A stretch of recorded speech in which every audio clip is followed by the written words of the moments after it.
Israel te la lâu pakai zin alfon pin ami te pui do din Egypt a kon kanan gam hung di pisca mo sanga akal to ve mo si pakai zin kanan gam hung di a ve se chung agal do te kanang gam no pakai thu te pangin mo si kanang hung so talo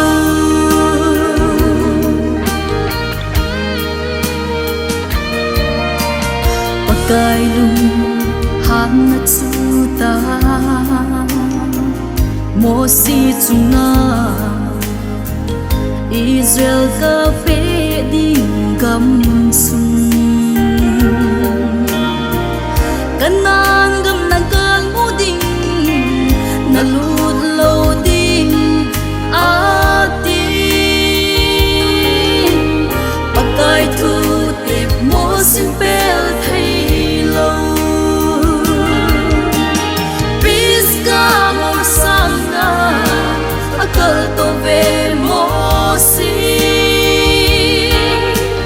pakai zin kanan gam hung di a ve se chua chung agal do te kanang gam no pakai thu te pangin mo si kanang hung so talo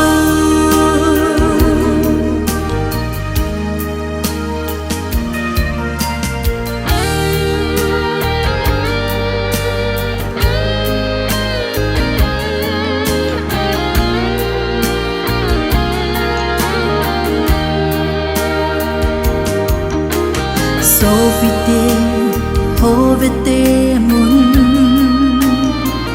mo sin kana gam sung agal dot banga ban kho pi thengal dot a lung lo ding i hiu vem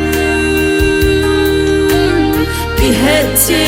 in tu ni na so na van ko mi thenga lu ting in e ko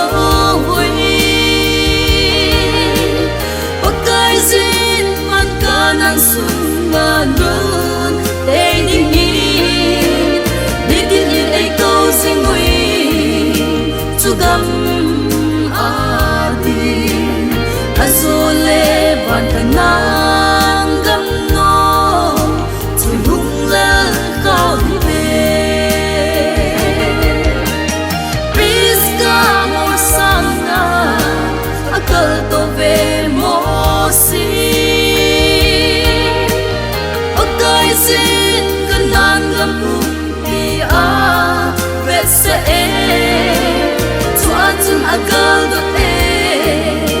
kanang gam no pakai thu te pangin mo si kanang hung so talo pakai thu